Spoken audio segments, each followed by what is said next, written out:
আসসালামু আলাইকুম ওয়া রাহমাতুল্লাহি ওয়া বারাকাতুহু। কেমন আছেন আপনারা? আলহামদুলিল্লাহ। না ঠিক আছে। নাহমাদুহু ওয়া নুসাল্লি আলা রাসূলিল কারীম। আম্মা বা'দ ফাআউযু বিল্লাহি মিনাশ শাইতানির রাজীম। বিসমিল্লাহির রাহমানির রাহিম। কুনতুম খায়রা উম্মাতিন উখরিজাত লিন-নাস ta'muruna bil ma'ruf wa tanhauna 'anil munkar. قال النبي صلى الله عليه وسلم بدأ الإسلام غريبا سيعود غريبا كما بدأ. সম্মানিত ইমাম সাহেব,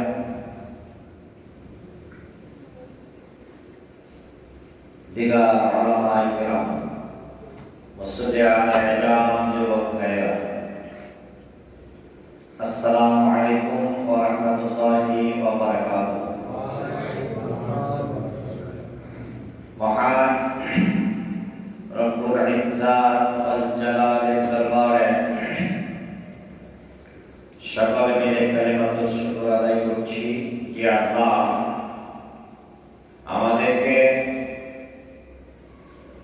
আজ পবিত্র জুমার দিন মাহে রমজানের শেষ রোজা, জুমার নামাজ আদায়ের উদ্দেশ্যে আল্লাহর ঘরে আসার সুযোগ করে দিলেন, তৌফিক দিলেন, ক্ষমতা দিলেন। ওই মহান রবের প্রতি শুকরিয়া আদায় করছি, আলহামদুলিল্লাহ। দরুদ ও সালাম বিশ্বনবী মুহাম্মদুর রাসূলুল্লাহ সাল্লাল্লাহু আলাইহি ওয়াসাল্লামের প্রতি। সম্মানিত উপস্থিতি, আল্লাহ তাআলা বলেন,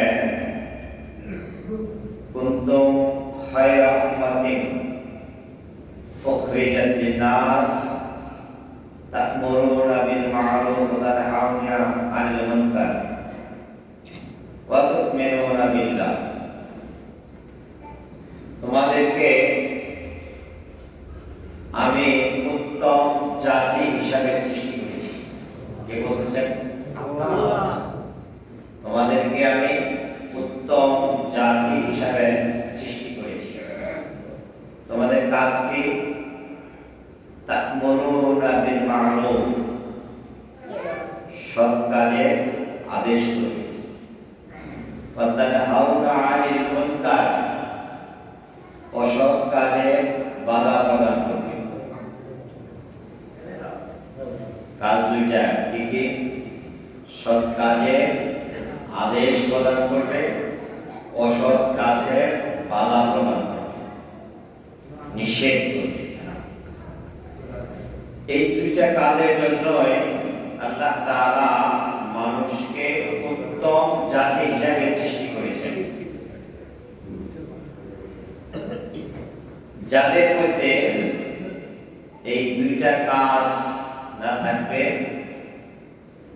আল্লাহর ভাষায় উত্তম জাতি হিসাবে তাদের পরিচিতি থাকবে না।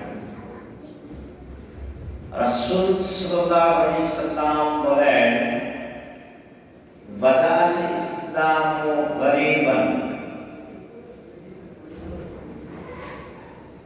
ইসলামটা অত্যন্ত গরীব অবস্থায় দুনিয়াতে আসছে,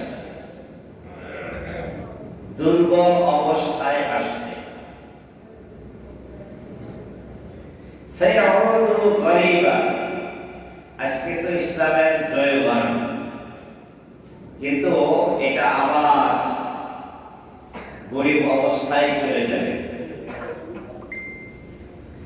আজকে জয়গান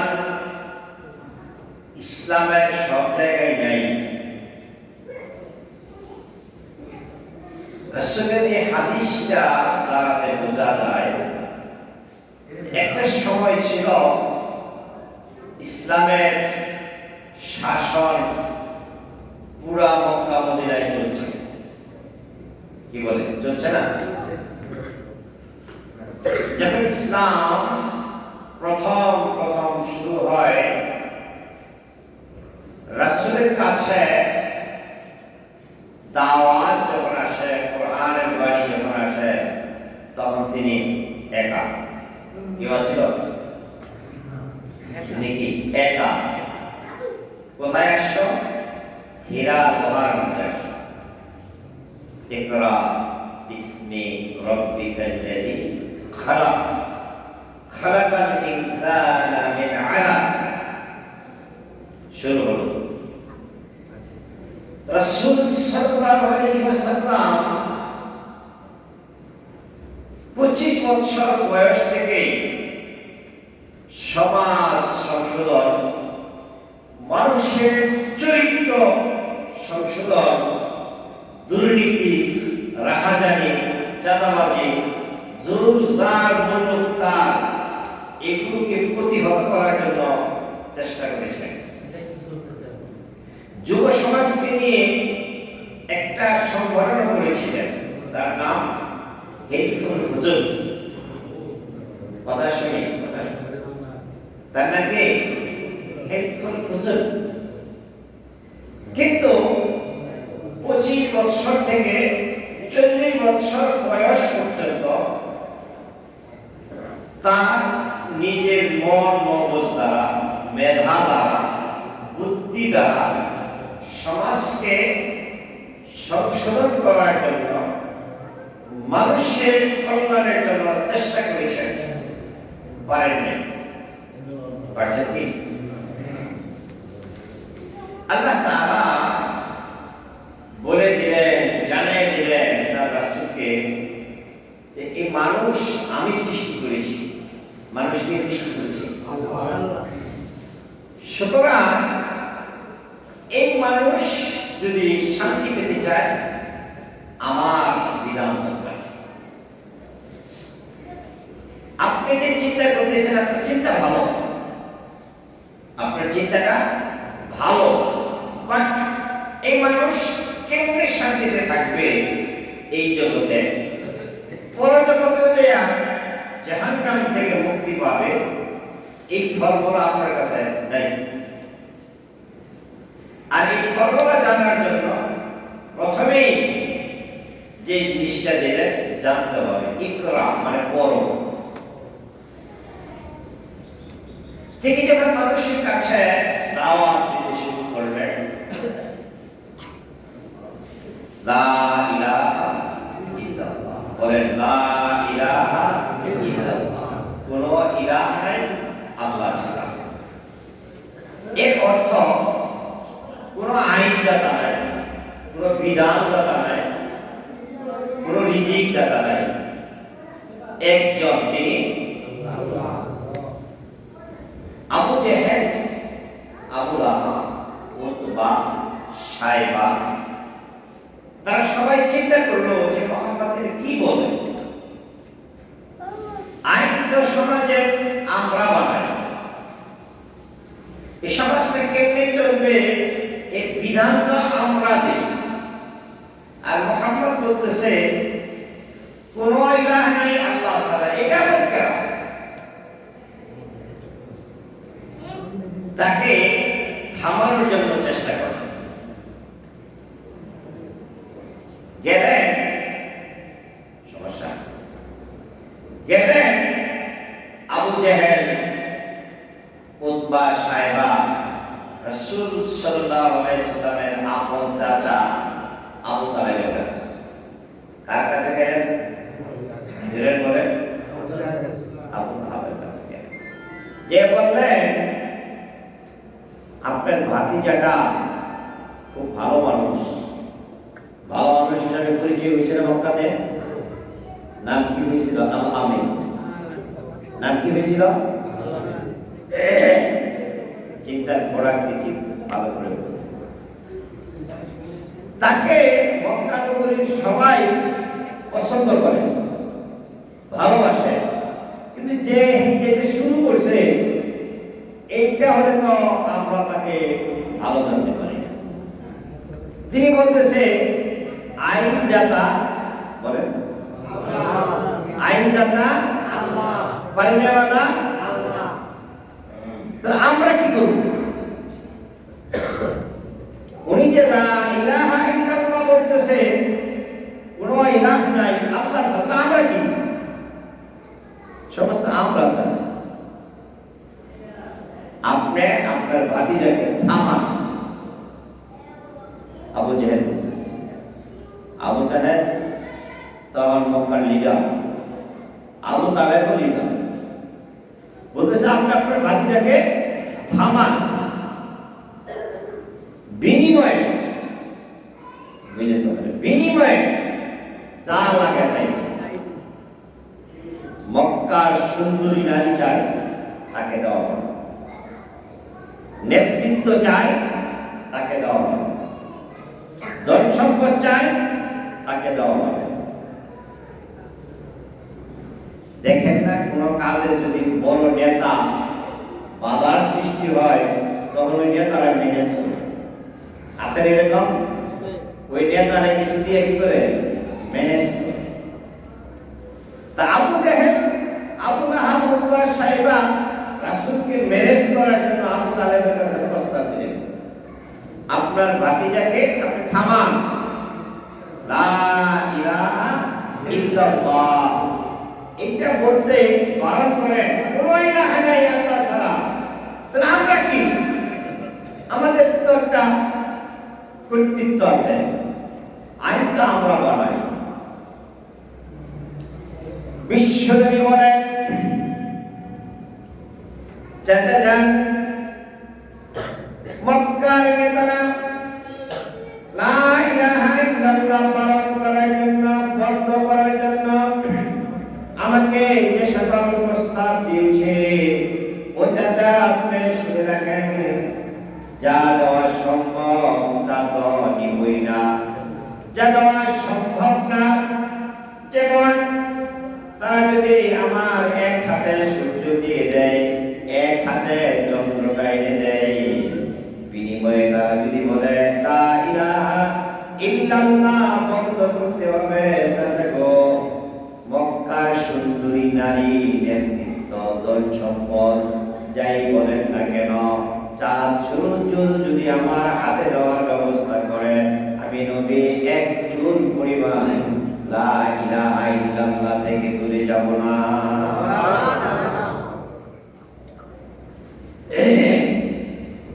এমনি এমনি ইসলাম আসে নাই। তখন কি রাসূলের দল খুব বড় ছিল? কি বল, তখন কি রাসূলের দল খুব বড় ছিল? মুসলিমের কিছু মানুষ মক্কা নগরীর নেতৃত্ব তাকে দিতে চেয়েছে, মক্কার সুন্দরী নারী চাই তাও তাকে দিবে, ধন সম্পদ টাকা করি যা লাগে তাও দিবে।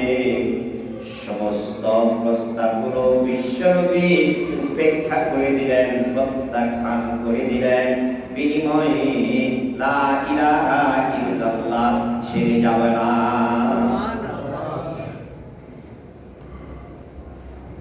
যখন এতে কাজ হইল না, তখন আবু জাহেল বলল যে সোজা আঙ্গুলে তো ঘি উঠবে না, আঙ্গুল একটু বাঁকা করা লাগবে। রাষ্ট্র ক্ষমতায় কে? আবু জাহেল। রাষ্ট্র ক্ষমতায় আবু জাহেল। রাষ্ট্র ক্ষমতায় একটা দাপট আছে না ভাই? রাষ্ট্র ক্ষমতায় যে থাকে তার সাথে পারা বড় কঠিন। আর রাষ্ট্র ক্ষমতা যদি চলে যায় তাহলে আর তার কোনো ক্ষমতা থাকে না। শেখ হাসিনা যতক্ষণ চেয়ারে ছিল তখন 300 এমপি সহ পার্টি নেতা যারা আছে তারা তাদের সবারই দাপট ছিল। মানে বললাম বাস্তবতা আছে না? তিনি যখন চেয়ারে ছিলেন পার্টি নেতারা সব চেয়ারে ছিলেন। মাত্র খালি শেখ হাসিনা চেয়ার থেকে নামছে হেলিকপ্টারে উঠবুট বাম পাতিরা তারা সব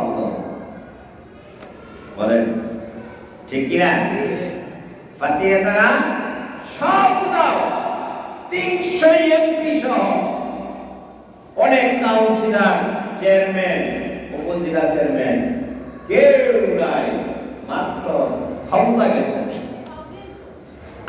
ক্ষমতায় কে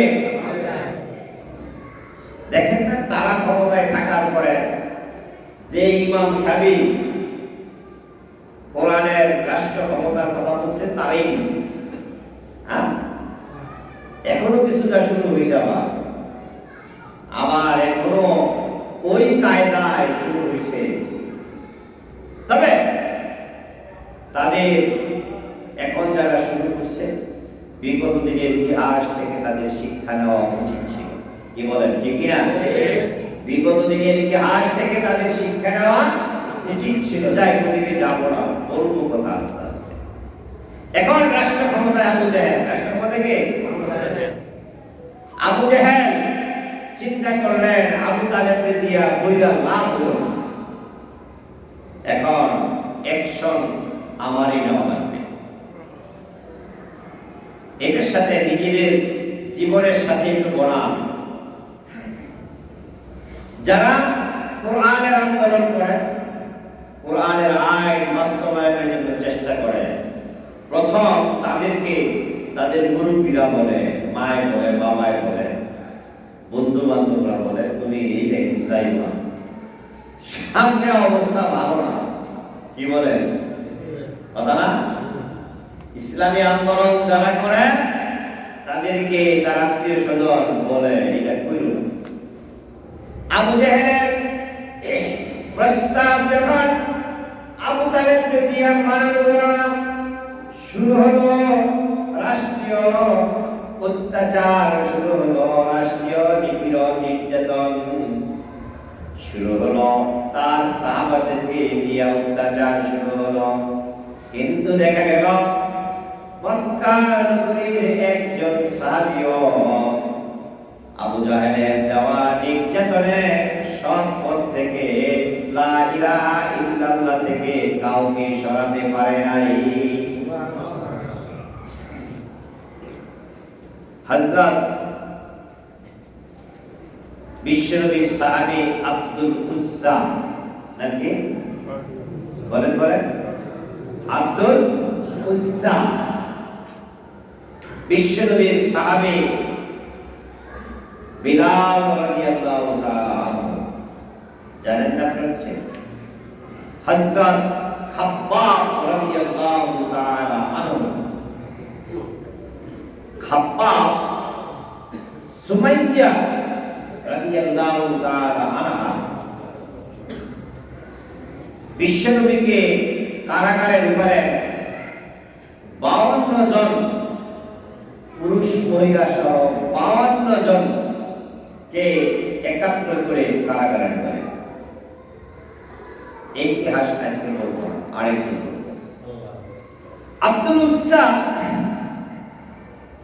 তার চাচার বাড়িতে থাকে তার বাড়িতে চাচার বাড়ি বনাইবেন আমাদের সাথে বনাইবেন আমরা কি সম্ভব হইত কিনা তৈয়ার পাইছি তো ইসলাম তৈয়ার পাইছি তারপর আমাদের ভালো লাগে আব্দুল উজ্জা ভালোই চলতেছিল ধন সম্পদ ভালো আছে বাড়ি ঘর আছে কিন্তু একটাও নিজের না চাচার দেওয়া কার দেওয়া চাচার দেওয়া হলো মোটামুটি সে মানে চলার মতন অবস্থা সুন্দর আছে তলে তলে রাসূলের সংস্পর্শ রাসূলের কালেমা তিনি গ্রহণ করে ফেলেছেন সুবহানাল্লাহ কাউকে বলেন কারণ রাসূলের কাছে যারাই যায় তাদেরই নির্যাতনের শিকার হতে হবে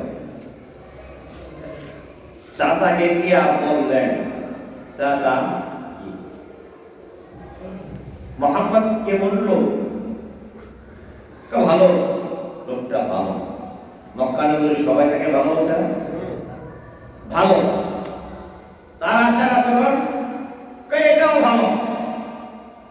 উনি যে দাওয়াত দেয় এটা কেমন? এটাও ভালো রে, মানি না তো, এটাও ভালো। তোমার লাগবে না? এটাও ভালো। আব্দুল উজ্জা বললেন, চাচা ভালোকে যদি ভালোই বলে গ্রহণ করতে সমস্যা নেই, চলেন আমরা মুহাম্মাদের কালেমা গ্রহণ করে মুহাম্মাদের দলভুক্ত হয়ে যাই। আব্দুল উজ্জা চাচা কইল, যা কইছ এই পর্যন্ত থাকো, সামনে আর বাইরে না। কেন? ভালোকে ভালো আপনি বলেছেন, স্বীকার করতে সমস্যা কি, গ্রহণ করতে সমস্যা কি? আব্দুল উজ্জা বলে, সব কিছু গ্রহণ করা যায় না, মুহাম্মাদের কালেমা গ্রহণ করলে আমাদের আধিপত্য, আমাদের সব শেষ হয়ে যাবে।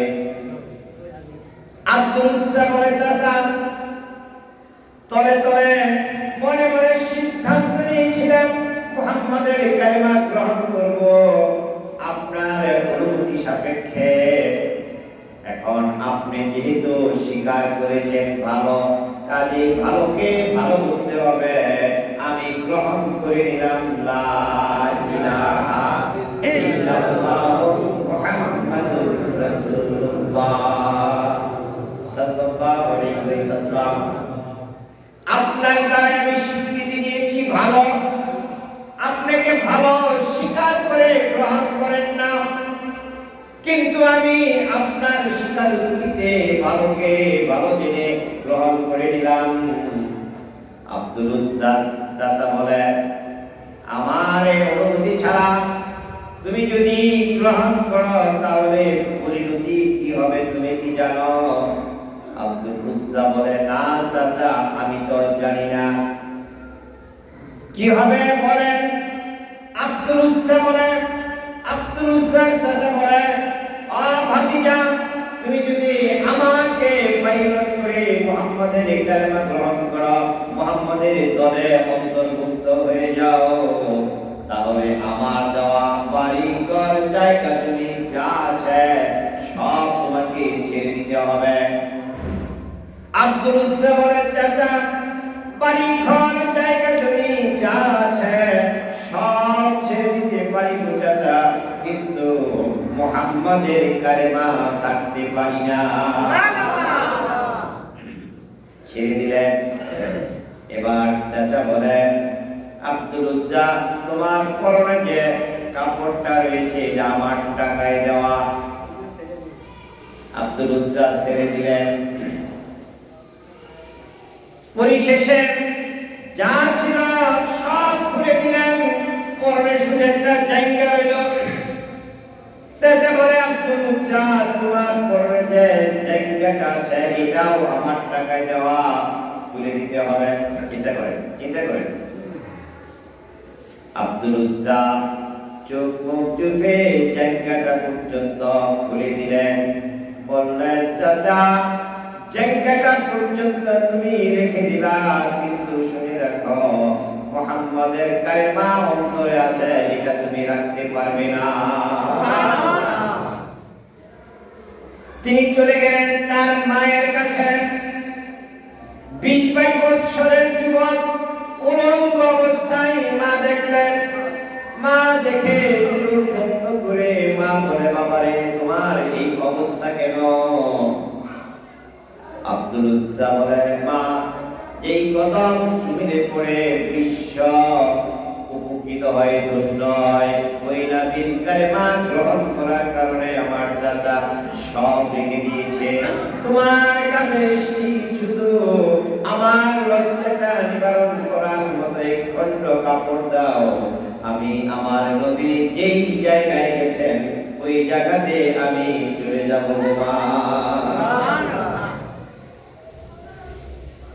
আব্দুল উজ্জা, আমরা মক্কা থেকে মদিনায় যাই সভাপতি সাহেব 5 ঘন্টা, 5 ঘন্টা বাসে হাইটে আসতেছে। হাইটে কেমনে আসতেছে? হাইটে। আব্দুল উজ্জা হাঁটতে হাঁটতে মক্কা ছেড়ে মদিনায় খুশবু খুশবু চুল, এক খণ্ড কাপড় শুধুমাত্র তার লজ্জাস্থানটা নিবারণ করার মতো আছে। তাকে দেখে সাহাবারা বললেন, ইনি কে? বিশ্বনবী বলেন, তুমি কে? জবাব দিলেন, ইয়া রাসূলুল্লাহ, আমি আব্দুল উজ্জা। আমার এই কালেমা গ্রহণের কারণে বাড়িঘর জায়গা জমি কাপড় লতা যা ছিল সব রেখে দিয়েছে, কিন্তু এর বিনিময়েও আমি ঈমান ছাড়ি নাই।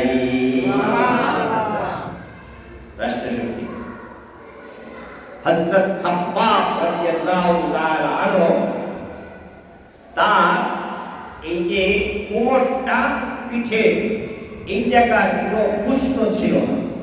হযরত ওমর রাদিয়াল্লাহু তাআলা আনহু দেখলেন, তার কোমরের সাইডটা দেখলেন, দেখা বললেন, খাব্বাব, তোমার কোমরের এই অবস্থা কেন? এরকম কোমর তো আমি কখনো দেখি নাই। আমাদের এই কোমরের মধ্যে গুস্ত আছে না? কথা বলেন না, গুস্ত আছে না?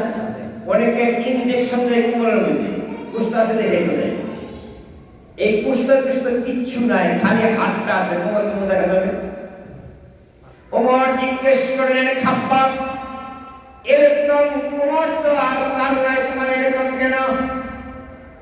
খাব্বাব বলেন, মুমিনিন শুনে রাখো, ওমর ইসলাম গ্রহণ করার কারণে আবু জাহেল গোষ্ঠীরা আমাকে গ্রেফতার করে আগুনের আঙ্গারা দিয়ে, এই আঙ্গারার উপরে আমাকে চিত করে শোয়াইয়া বুকে পাথর দিয়ে রাখছে, যেন আমি খাব্বাব এই আগুন থেকে সরে যেতে না পারি।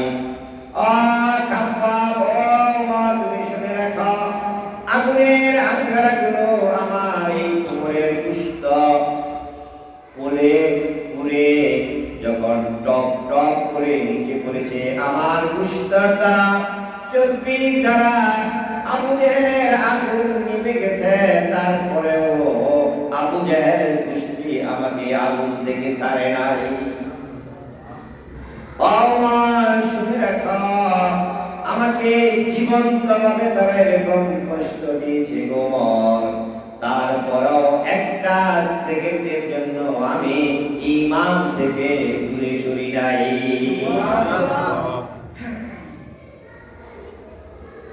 হযরত বিলাল রাদিয়াল্লাহু তাআলা আনহু উমাইয়া বিন খালফের চাকর ছিলেন।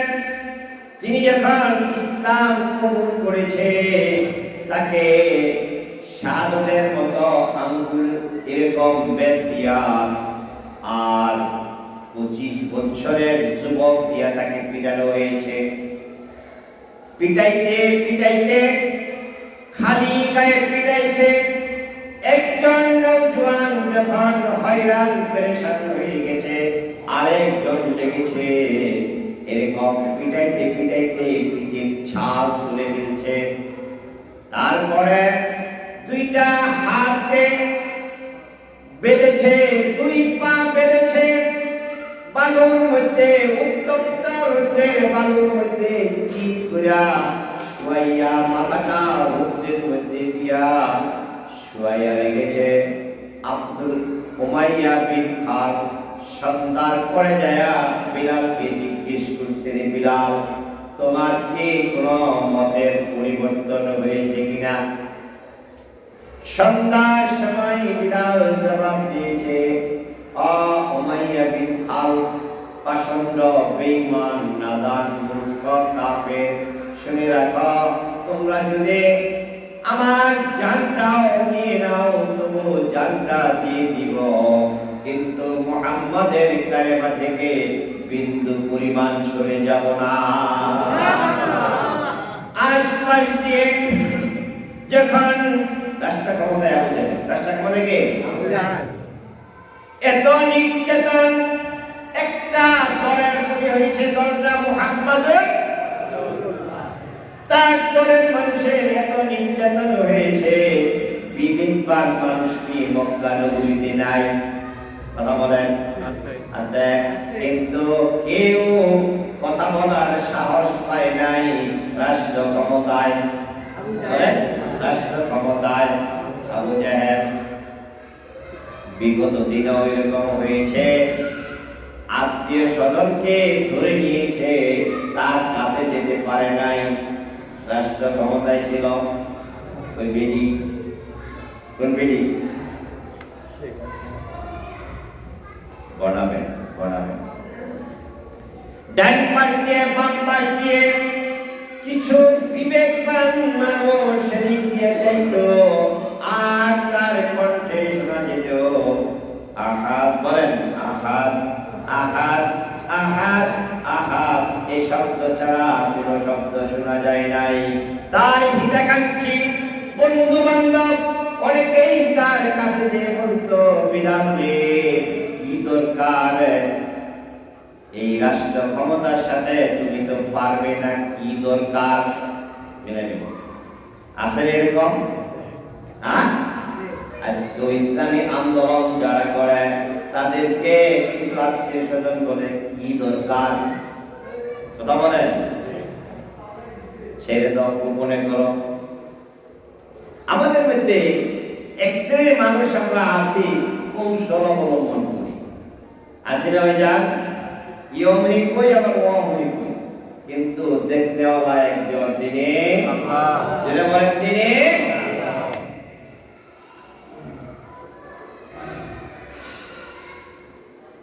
আমরা যে পায়জামা পরি না, টাকরার নিচে পায়জামা পরা কি জায়েজ? এক মাওলানা একটা পায়জামা নতুন বানাইছে, টাকরার নিচে বসে। এখন বাসায় যে যখন দেখছে পায়জামাটা টাকরার নিচে, তখন মেয়েরে কইছে, মা গো আমার পায়জামাটা 4 ইঞ্চি কাইটা 4 ইঞ্চি গোল্লা সিলাইয়া দাও, এটা আমার নিচে পড়ে গেছে। মেয়ে কয় পারতাম না মেয়েটা, আমার কাম আছে। গেছে পোলার বউর কাছে, একই প্রস্তাব দিছে।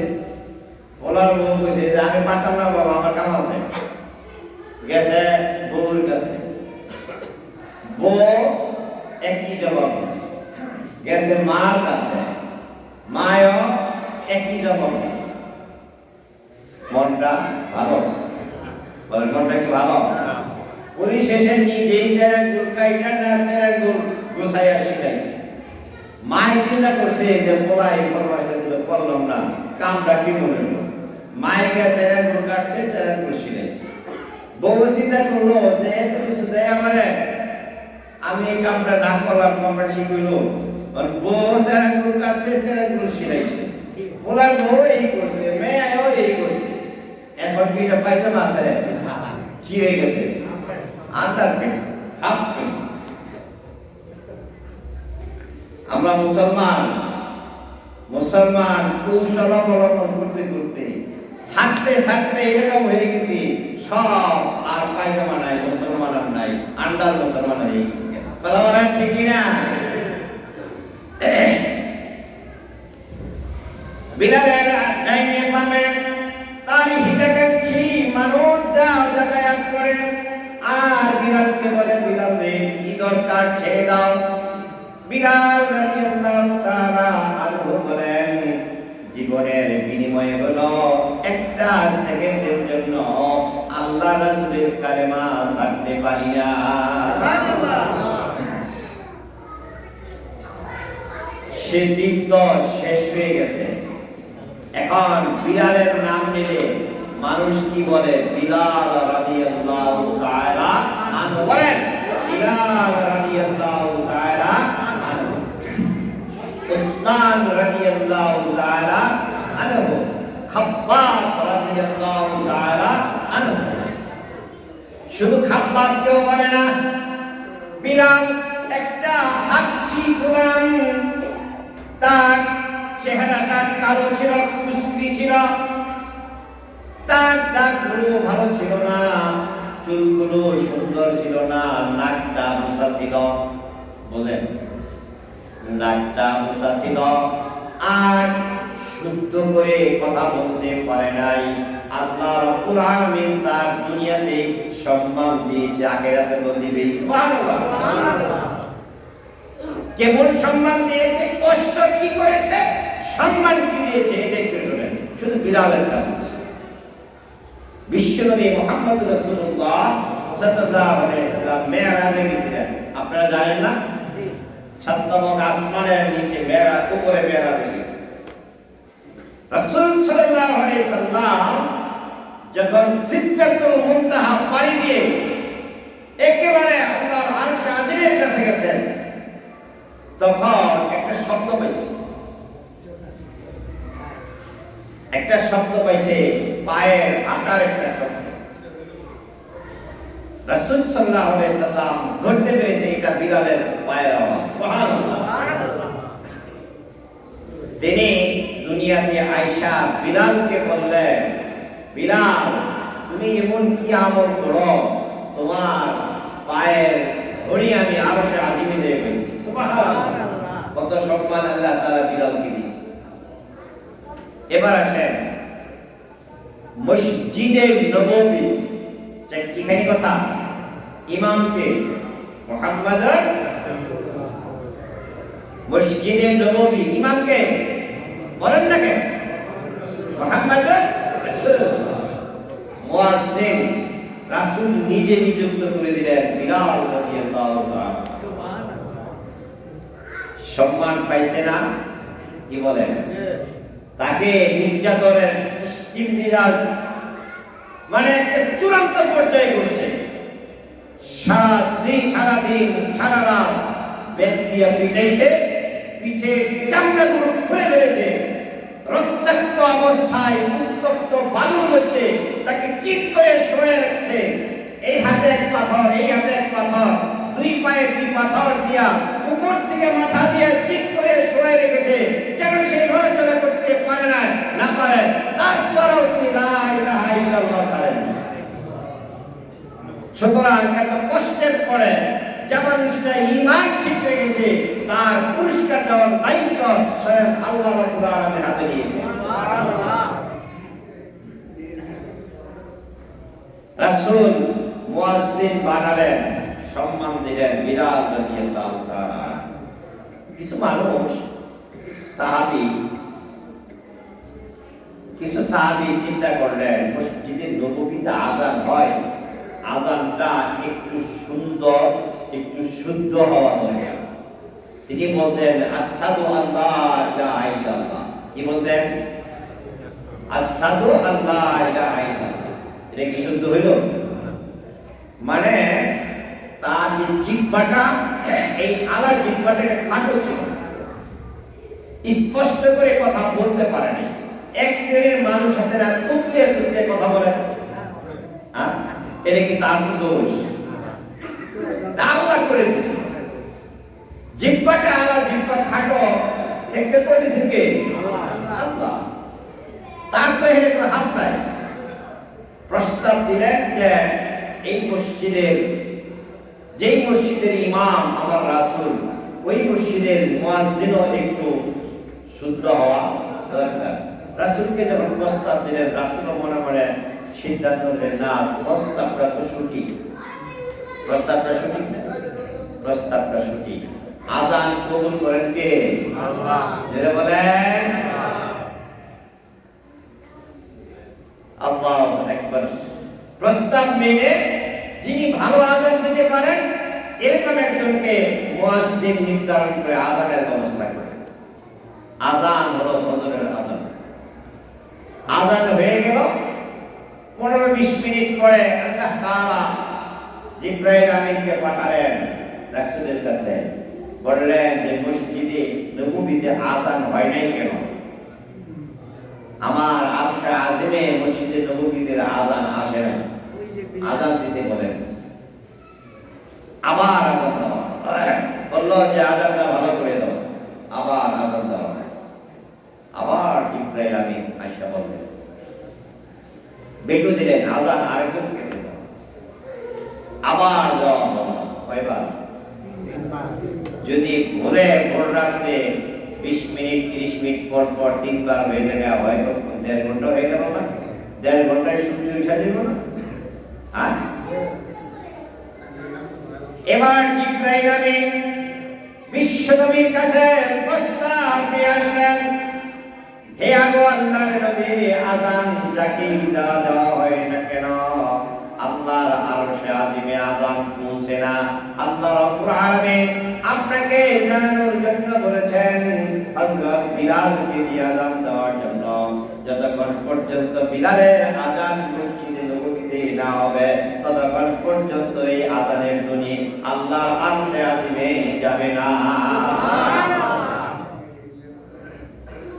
বিলাল রাদিয়াল্লাহু তাআলা আনহু তাকে যখন নিষেধ করা হয়েছে কোনো ভেলু দেয় নাই, কিন্তু তার অন্তরের কথাটা এক জায়গায় পৌঁছে তিনি আল্লাহর কাছে বললেন, আল্লাহ গো, চোখের পানি ছেড়ে দিয়ে বললেন, আল্লাহ আমার আলা জিহ্বাটা তুমি খাটো করে দিয়েছো, এখানে আমার কোনো হাত নাই।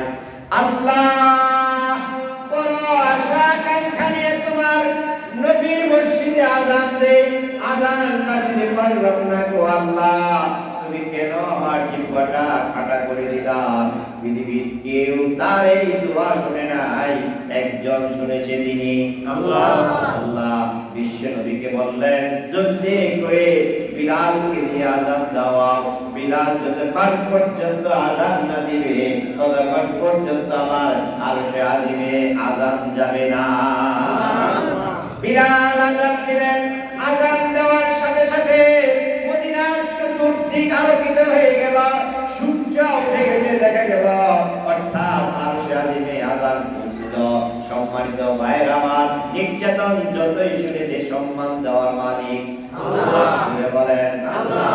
যাই বলেন না কেন, আমার আপনার একজনের কাছে যাওয়া লাগবে, তিনি আল্লাহ। ও ভাইরা আমার, এই দুনিয়ায় ইসলামটা বড় দুর্বল অবস্থায় আছে, আবার সেই দুর্বল অবস্থায় চলে যাচ্ছে। ইসলামের প্রতি নিপীড়ন, নির্যাতন, মামলা হামলা চলছে। যারা মুমিন, আল্লাহর কাছে যারা সম্মান পেতে চায়, আল্লাহর সান্নিধ্যে যারা জান্নাত পেতে চায়, মামলা হামলা নির্যাতন যাই আসুক না কেন একটা সেকেন্ডের জন্য ইসলামকে ছাড়া যাবে না। কথা বলেন ঠিক না?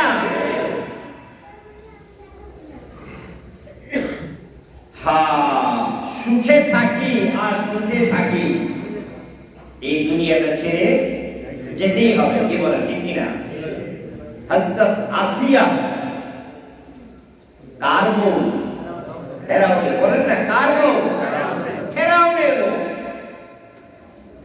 আসিয়া কবুল করেছেন মুসা আলাইহিস সালামের কালেমা, ওটাও ইসলাম।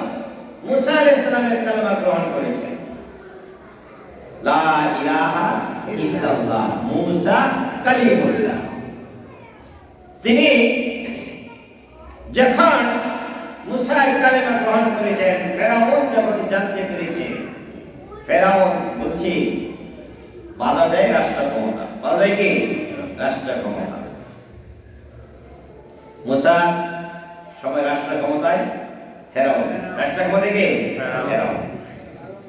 তাকে প্রথমে পিটাইছে, তারপরে তক্তা আনছে, তক্তা বুঝুন তো, তক্তা আনছে, তক্তার মধ্যে পেরেক কাটছে, পেরেক বুঝে না?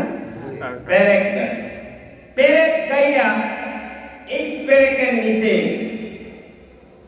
আসিয়া রাদিয়াল্লাহু তাআলা আনহাকে চিৎ করে শোয়াইছে, গায়ে কাপড় নেই, চিৎ করে শোয়াইছে। চিৎ করে শোয়া তারে হাতুড়ি দিয়ে পিটাইছে, হাতুড়ি দিয়ে পিটাইয়া ফেরাউন বলছে তারে এমন করে পিটাইবা আমি যেন রাজ সিংহাসনে বসে তার চিৎকার শুনতে পাই। নাউজুবিল্লাহ বলবেন না? এই যে ঘটনা ঘটতেছে পৃথিবীর কেউ না দেখলো, একজন দেখেন, তিনি আল্লাহ। যখন আসিয়া এমন অবস্থায় আরশে আজিম থেকে আল্লাহ রাব্বুল আলামিন জিবরাইলকে বললেন, জলদি করে যাও জিবরাইল, যেই জান্নাতটা আমি আসিয়ার জন্য বানাইছি ওই জান্নাতটা আমার আসিয়ার চোখের সামনে নিয়ে উপস্থাপন করো। আসিয়া বললেন, ওই জান্নাতে যখন আসিয়া দেখলেন, আসিয়া ডাক দিয়ে আল্লাহকে বললেন, কেউ শুনছে? একজন শুনেছে, তিনি আল্লাহ। এমন নির্যাতনের শিকার হয়েছি আমি, ও আল্লাহ, তোমার কাছে কিছুই চাই না, বিনিময়ে একটা জিনিস চাই, তুমি আল্লাহর পাশে আমার জন্য একটা ঘর বানাইয়া দিও। আসিয়ার নাম মানুষ এখন কি সম্মানের সাথে নেয় না অসম্মানের সাথে? সম্মানের সাথে নেয়। কাজে সেই ইসলামের প্রতি যদি আমরা চলি, আমাদের সম্মান দিবে কে? আল্লাহ। পরপারে শান্তি দিবে কে? আল্লাহ। কাজে আল্লাহ রাব্বুল আলামিন এর দেওয়া রেখে বিশ্বনবীর রেখে যাওয়া ইসলাম আমাদের দুঃখ কষ্ট আসবে, এটাই স্বাভাবিক। কি বলেন? এটাই স্বাভাবিক। দুঃখের পরে আবার সুখ দেওয়ার মালিক আল্লাহ। যেটা বলেন, সুখ দেওয়ার মালিক আল্লাহ। যখন সুখ আসবে তখন প্রশংসা করতে হবে একজনের, তিনি আল্লাহ। সম্মানিত ভাইরা, সামনের দিকে আর কথা যাব না। আজকে আমাদের শেষ জুমা, মনে করেছিলাম গত জুমাটাই শেষ হবে, তো রমজান মাসের জন্য কি শেষ জুমা। আমরা আজকের জুমায় আল্লাহর কাছে দোয়া করব, আল্লাহ যেন আগামী রমজান পর্যন্ত আমাদের হায়াত বাড়িয়ে দেয়। সকলে বলেন আমিন। বিশ্বনবী বলেছেন, প্রত্যেক রমজানের রাত্রি দিনে অসংখ্য মানুষকে আল্লাহ তাআলা মাফ করে দেন। সুবহানাল্লাহ। গুনাহ করে গেছেন, তারপর রমজান মাসের উসিলায় আল্লাহ তাআলা অসংখ্য মানুষকে মাফ করে দেন। সুবহানাল্লাহ। এর কোনো সংখ্যা বলা হয় না। তা আমরা এখানে যারা আছি, আমার মনে হয় বেশিরভাগ মানুষেরই দাদা নাই, নানা নাই। বাড়িয়ে বললাম, অনেকেরই দাদা নাই, নানা নাই। ওখান থেকে আসলাম। তারপরে অনেকেই আছি মা নাই, বাবা নাই। আসেন এরকম? কে কে আছেন মা বাবা নাই? হাতে দাও।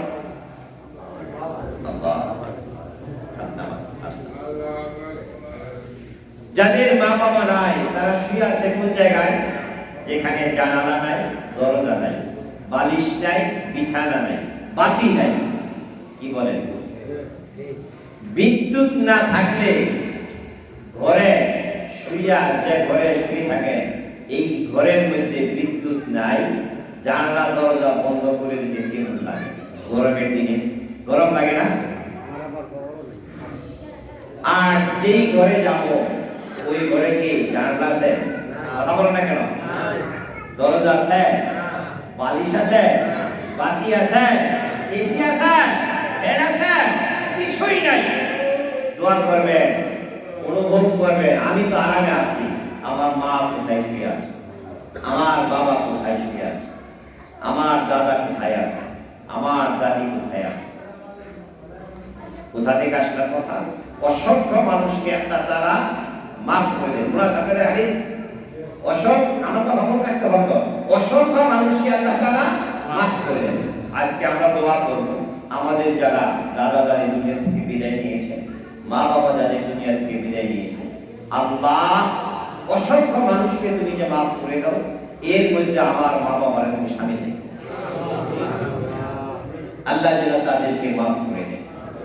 পাশাপাশি আমরা দোয়া করব, যদি এই এক বছরের ভিতরে আল্লাহ আমাদেরকে নিয়ে যদি হাত নাই আছে, ভালো মানুষ বক্তৃতা করতেছি, বাড়ি যেতে বলবে গ্যারান্টি আছে? নাই। আপনাদের গ্যারান্টি আছে? দোয়া করব, আল্লাহ তুমি যদি আমাদেরকে নিয়েই নেও, দোয়া করে আগামী রমজান পর্যন্ত হায়াত দিও, তারপর যদি নিয়েই নাও, ওই অন্ধকার কবরটা আমাদের জন্য একটা নাজাতের বাড়ি। বলেন আমিন। আল্লাহ তাআলা এই রমজানের বরকত ফজর আমাদের সকলকে দান করেন। দীর্ঘ 1 মাস আমাদের কাছ থেকে এই রমজান আমরা তাকওয়া অবলম্বন করলাম। আল্লাহ যেন তাকওয়ার মতো সম্পদ আমাদেরকে দান করেন। সকলে বলেন আমিন।